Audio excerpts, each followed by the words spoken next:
First qualifying for Sunday's Australian Grand Prix, the opening round of the 2005 Formula One World Championship. Jenson Button is currently fastest, but his BAR Honda having the best of weekends. Doesn't really look very comfortable. He's gone the first of the Michelin runners to go out, and the second one is Nick Heidfeld. This is a big break then for Quick Nick, the German driver, the Cross team. He's been with Jordan and Sauber. And now he's got his big break with Williams. Teammate to this man, Mark Webber. Both Williams drivers clearing out at the end of last season. Two young guns coming in. And, well, a huge amount of expectation on the shoulders of both of them. But it's the first time also that Webber has had a really fast teammate. And Heidfeld so far in winter testing has looked very competitive indeed. Just 27 years of age. But going into his 6th season in Formula One, same as Jenson Button. And what can Quick Nick do on a drying racetrack? This is going to be fascinating, James, to see when which driver is going to be the first to take a risk on the full dry tyres, because the track is just drying out in front of our very eyes, but still a few patches around where maybe the drainage is not quite so good, or the camber of the road is holding a little bit more water. For example, just here, but you've got more than enough downforce in these high-speed areas. You've got excessive grip, so it doesn't matter there. It's in the braking zone and turning points that matter. Heidfeld on his outlap then. He hasn't yet started his flying lap. You can just hear a little team radio in the background, and it's just a few numbers being mentioned. Any juicy bits, we'll make sure that you hear them here on ITV. And across the start-finish line, with his first flying lap of 2005 in a Williams, goes Nick Heidfeld. 180 miles an hour, then into turn 1, braking down. 90 miles an hour, picking it up through 2 and 3. Look at the car twitching. Look how hard he's having to work the steering wheel as he slides out towards the edge of the circuit, picking the speed up again then to 170 miles an hour under the trees into 3. He's looking quite tentative. What happens is the car starts sliding on you, as it did on the exit at 2, and you lose your confidence. You begin to wonder what you've got underneath you, and a lot of water there, so it'll be a while yet before they're on full dry tyres. But a second and a half up on Button. Of course, the track is improving, but you really have to be a bit concerned with the lack of the BAR pace this weekend. Heidfeld then, his first hot lap for the Williams team. Yeah, well, BAR weren't all that special here last year, if you remember, and then they went on to Malaysia, where Jenson Button got his first of a string of 10 podiums. So not the end of the world for BAR, but this doesn't look like being their weekend. They're targeting race wins. Certainly the Williams team not particularly happy with the pace of their car either. They're starting not particularly competitively. Heidfeld up onto the grass, you can see, just leaning a little bit too hard on it. And the Williams team feel they'll get quicker as the season goes on, but there's damage limitation at the start of the year. In the dry, you lose virtually nothing running wide on the grass there. In the wet, it'll be horrible. You'll be spinning up the wheels. So bad news then for Heidfeld. He would have lost, I think, 3/4 tenths minimum, probably even greater than half a second. Not an absolute disaster, but certainly going to compromise his lap. Faster than Button in both Sector 1 and Sector 2. Over the line he goes. Did he lose heavily? He was still faster in Sector 3 despite being on the grass. 1.8 seconds ahead. First man to break the 1 minute 40s. Here he goes, just understeered wide onto the grass. Kept his head, just kept a balanced throttle, bringing it back online. But you lose time all the way down the next straight then. So Webber should have quite a, if he can keep it on the black bits, Webber should have a good chance here of stealing a big march on his teammate. Look how the track is drying out there, but we saw those awful puddles out of the back of the circuit where the trees hang over the track, and that's what keeps them on the intermediate tyre. It's far too early to go to dry. But look how dry it is here for Webber on the run down to 3. There's some more puddles kick in as well. Very difficult for the drivers to find the limit, to know exactly where it all is. And this is the sort of conditions which Mark Webber absolutely excels in. We've seen him, look at the puddles there, throughout his career in Formula One, find the limit very, very well in treacherous conditions. Yes, you've got to treat the brake and throttle pedals as if they've got an egg underneath them that you don't want to break. Just squeeze them down all the time. And also you've got to brake the car in a straight line. As soon as you've got any turn in it, a little bit of crossweight across the front suspension, and you'll snatch a brake under heavy braking, heavy load. So the concentration, enormous look on Mark Webber's eyes, and he was a good chunk up on his teammate in the first sector. Second sector now 1.4 ahead. And remember, Heidfeld made a mistake here, and Webber appears to be, from what I can see from this shot, well online. He certainly is. Eyes out on stalks, an absolutely cracking onboard camera shot. Just look at the concentration, the focus in the eyes of Mark Webber. Absolutely flying around this racetrack, putting a few seconds on teammate Nick Heidfeld. Faster in sector 1 and faster in sector 2. Coming down then into turn 14. 15, and then in through 16, the final corner on the racetrack, across the start-finish line. And what's this going to be for Webber? Huge expectation in the grandstands. He records a 1:36.7, and that will have people in the pits starting to think about using dry tyres, even though there is a bit of standing water around. Let's have a listen. Congratulations, I think, from the engineer to Mark Webber on, well, a very bold lap indeed, and the Australians in the grandstands below us certainly enjoyed that. Clean then out on track. Red Bull Racing, their first Grand Prix, of course.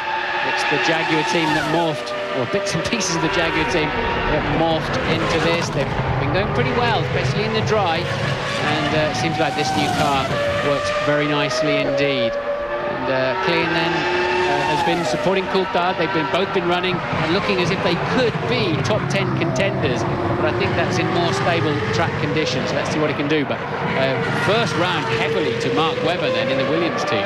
Definitely. Well, here's Christian Klien, who says there's no such thing as second chances in Formula One. Not a brilliant debut season last year with the Jaguar team, but with Red Bull, an Austrian company, having bought the team, offering the Austrian driver a second chance, although Tonio Liuzzi is waiting in the wings, and we expect to see him racing at some point during this season. So the pressure really is on the 22-year-old shoulders of Christian Klien. But as Martin was saying, this car has a fair turn of pace, and they've got plenty of money to develop it as well. So it could be the surprise package, I think, of 2005. 2.5 tenths of a second only down on Mark Webber is Christian Klien, using all of the curve and then a little bit more as well on the exit. And so far, so good. Yes, he was quicker in the middle sector than Mark Webber, even if his lap so far is slower. So it's winding up nicely for him. Can he get into the 36s? Could he even be slightly faster than Webber? Just 2 corners to go then. One of the reasons this car going better than last year, that Cosworth have come up with another 80 horsepower from the engine, pushing it out of 16 then. All of those horses pushing them down the track. Across the line, can he beat Mark Webber's time? Not quite. 7 tenths of a second slower is Christian Klien. So Webber fastest, Klien second, Heidfeld third, fourth is Button, and fifth Carter Kayan. As we get a look at the Red Bull mechanics, that's Tonio Liuzzi watching his teammates' progress, and let's just hear from the pits and take Kravitz. Trulli was seriously considering dries. Remember, guys, he did that to take pole in Spa last year, but he hasn't. He's kept on the intermediates, as has the next man, David Coulthard. I guess with the aggregate system, Martin, it's just too risky. Yes, the trouble is, if you just run wide, you've thrown away 2 days of qualifying, haven't you? You're right, Ted. I don't think the track is quite ready for it, but I could understand them considering it. We're moving into that zone. It's corners like turn 5 there, where the dry tyres might just throw you in the wall. He's 4 tenths up on Webber, looking good then for Jarno Trulli, and the track is coming to the drivers all the time now. It's right on the bubble, I think, for dry tyres. Certainly is. Well, the crossover this morning was around about low 1:35 laps to high 1:34s, and that time of Webber's a 1:36.7. It looks like Trulli is going to probably dip into the low 36s, possibly the high 35s. So it's this next tranche of drivers. One of them is going to have to blink first and put the dry tyres on. That's Villeneuve, Fisichella, Massa, Michael Schumacher as well. He might be the one to roll the dice coming up. This is going to be absolutely brilliant. I think Fizzy will be the first one out. I'd be surprised if Jack takes that risk, but I don't think he's just got quite enough confidence in that Sauber yet. Coulthard's out on track already with his Red Bull Racing car in, that'll be on Inters. Trulli then coming to the end of his lap. He's been faster of anybody in the first and second sector. He should go comfortably on the pole. How quick will it be? And it's 35.2. He moves the benchmark by another 1.5 seconds. But I was saying the crossover time from wets to dries, high 1:34. So everyone, that's Giancarlo Fisichella in the Renault, will be thinking seriously about the dry tyre. But it's just that standing water in one or two corners might worry people. Quick look there at David Coulthard's girlfriend Simone, and we cut to the 33-year-old Scotsman out on track in his new team, going into his 12th season of Formula One, twice a winner here at Albert Park in Melbourne, and enjoying leading this team from the front, you sense, after a very, very long time in the McLaren team. Obviously, they are the pace setters at the moment in Formula One, so some regrets there for Coulthard, but I sense that he's enjoying this experience. He seems very relaxed, doesn't he? And didn't try and take too much out of the braking zone in turn one, and it's just not worth the risk at the moment. It's maybe not staying on board and watching a bit of DC's very smooth style. But where does he then compare with Trulli and Webber? And it's his second down. He's taking it too cautiously in the braking zone for turn one and turn three. So he's got with an awful lot of work to do then in the second half of the lap. Well, he's never really been a big fan of single lap qualifying, David Coulthard. Always did his best work in qualifying in the days when they had 4 runs in the hour and he could just build up to the speed. Having to stick it on its nose on a single lap over the last couple of years has caught him out a few times. And well, at the moment he's giving something away to the Toyota of Jarno Trulli, who, as we saw and as Ted mentioned, Spa last year was absolutely outstanding in conditions like this. The first man to go onto the dry tyre and stick it on pole position. Coulthard opting for a conservative strategy then. Still some water around on the racetrack. Nice onboard shot. Sounds pretty ginger on the throttle. Yeah, I think DC will get out of that and think he's just not taking enough risks on this lap. He's going to go third or fourth. He's going to be ahead of Heidfeld, but will he be ahead of his teammate Klin? He certainly isn't going to go fast. He's got a long way to go down this pit straight before he cuts the timing beam. And there it is. It's a very slow time. And 9/10 behind Klin. So too cautious then for David Coulthard. What she's thinking. So Trulli still fastest, Webber second, Klien third, Coulthard fourth, and Heidfeld in fifth place. Having a lot of oversteer, so they understand what changed between the last run and now. Very poor balance. Well, that's interesting, because this morning on the team radio in practice, he was saying that the car in the wet condition, the back of the car, it felt like it was rolling over. The front was very precise, but the back was not on the grip. And clearly they haven't seemed to be able to dial out his nervousness for this car. I didn't catch what he said in the early part of that transmission. He was obviously saying, whatever we change, I don't like it, and we need to understand what went on there. But Coulthard not comfortable, car not underneath him as he wants it. Louise Goodman is down in the pit lane with Jenson Button, currently in 6th. Jenson, this weather really hasn't played out right for you, has it?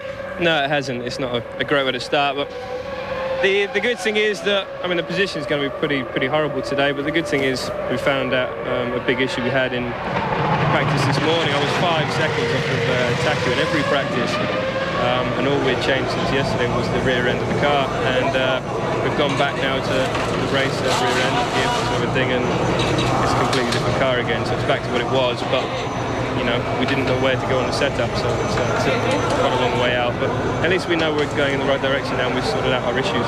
First qualifying under the new regulations, so you've been running with no fuel now. How was it? Nice to be back in the light car again. You can't really tell so much when you haven't got a good balance, but I'm sure in Malaysia it'll be dry, and it'll be a great feeling. Thanks.